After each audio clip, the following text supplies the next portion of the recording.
Well, you can have mixed or single issue terrorism. And if he's a German Armenian, and given the relationship between Armenia and Turkey, that would be an avenue that you could say had some credibility outside the things that we might all jump to a conclusion with for AQ or IS.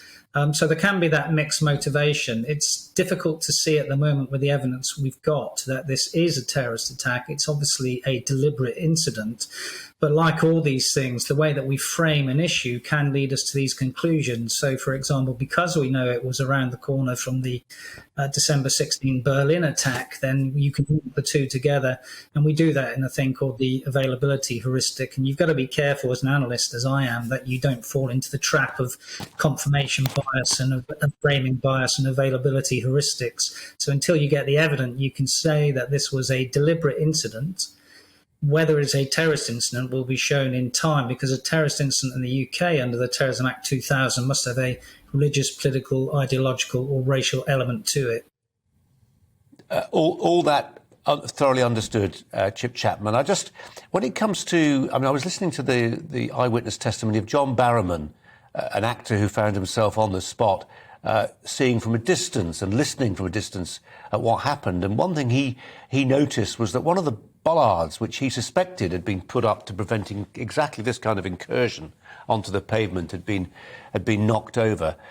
I mean, in terms of protecting the public from people who want to intend them harm using unconventional weapons, and, you know, anybody who's lived in Israel will see how if you can't get hold of a gun, you can get hold of a car or a knife to wound civilians, whatever the motivation is.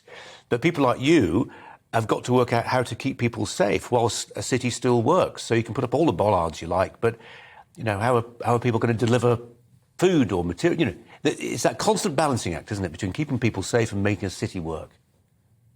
It is, and I would argue from what John Barrowman said that the vehicle mitigation measures largely worked. If you have a car going over 48 miles an hour, you have a 90% chance of dying.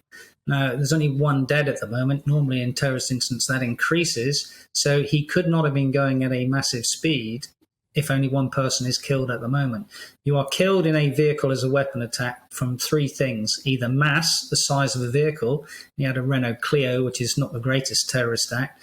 Secondly, the angle of attack or speed. They are the three main variables in a vehicle as a weapon terrorist attack. So the vehicle mitigation measures largely worked with bollards. It could have been a lot worse if he'd have picked a target which was juicier than where he actually went.